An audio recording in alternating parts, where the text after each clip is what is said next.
I know some of you missed that clap. I didn't even realize I didn't do the clap yesterday. I could have swore I did. I did a couple takes yesterday, so that's probably what happened. Today we're going to be talking about Kojima. You guys read the title. Kojima's always been one of those creators I feel like's a superstar in the industry, and a lot of people really like his work.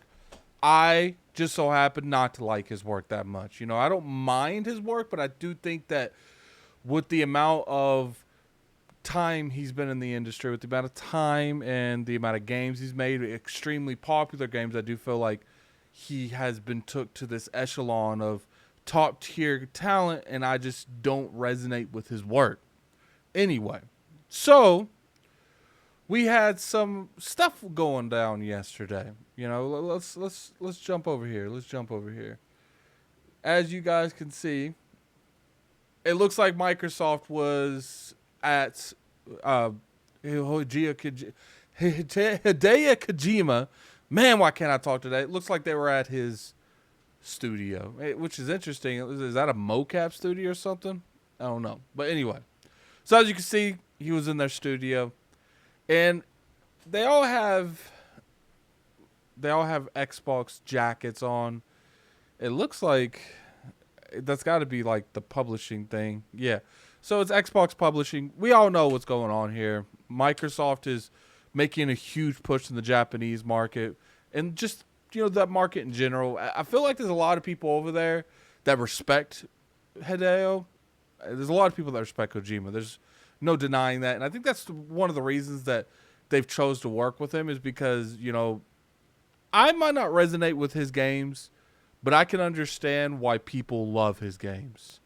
And I think working with someone like Kojima is able to get Microsoft in this area where they're able to really utilize relationships over there. I think that's the biggest point of this, partnership is to make the relationship with Xbox and the Japan development team and publishers a lot better. We've seen better relationships with Sega. There's a lot of things that we're seeing going over there that I am really starting to come off this Microsoft isn't improving or trying to improve the relationship with the Japanese development teams. So, we got stuff like Sarah Bond saying they're going to be at the TGS. And keep in mind, this is like the third or fourth year that they've went to the Tokyo Game Show.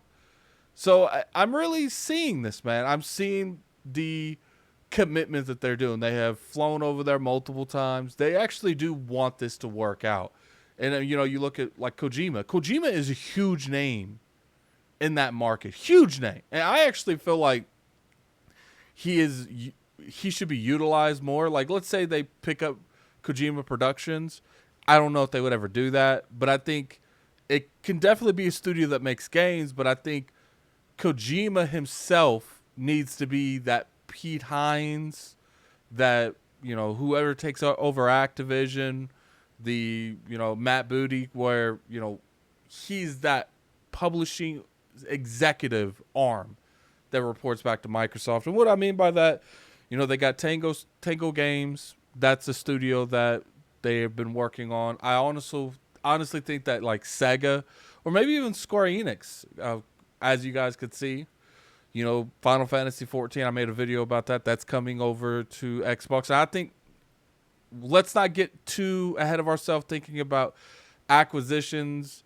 I do think they need a Eastern type of developing squad coming together to make a publishing unit. That's why Sega, Square Enix, those publishers make more sense to me.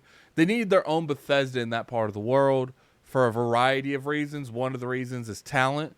You can utilize the talent in that section of the world. Right now, they only really got Tango over there. So it'd make more sense to buy something like a Sega or maybe a Square Enix. And I would have Kojima ahead of it all. Obviously you got the studio heads, and then you got Kojima above the studio heads, and he's the one that is, making sure everyone has what they need, and he's the one that is having the relationship and the communication between Microsoft and those select studios. And I think that, for the most part, would work out the best. Now, I understand people, they're a little bit skeptical when it comes to stuff like that. And I understand. I do. But like to me, this is the reason I feel like it should be Kojima. Kojima clearly has a building relationship with Microsoft, and I think that he is able to move around a room full of people that might not necessarily like what's going on. You know, if Microsoft went in there and they picked up like a Sega or Square Enix, it's going to be a lot of upset people in the companies. You know, just just the fact that an American company owns them now. I think culturally that would be very not devastating. I think that's the wrong term, but I can understand why people would feel away. And you know, with things going on where we're seeing 14 on Xbox, we're seeing them be very present in terms of TGS. Phil Spencer and Sarah Bonner going over there all the time. You know, Square Enix has already said that they are working on more of a relationship between them and Xbox to bring more games on Square Enix to the Xbox platform. You see at every turn they are trying, and I can't take that away from them. You know, Kojima himself is a big name. Then you add the other stuff is just icing on the top. And I think the biggest thing we got to understand is, as much as I would like for these relationships to be fixed, especially like Square Enix, it's not going to happen overnight. Don't expect Final Fantasy VII Remake and Rebirth. Don't expect those games to come over to Xbox overnight, and don't expect a lot of games that's been in development for more than probably a year to come out day and date with PlayStation, because I would say you would have to do a port for that game, and I don't know how long that would realistically take.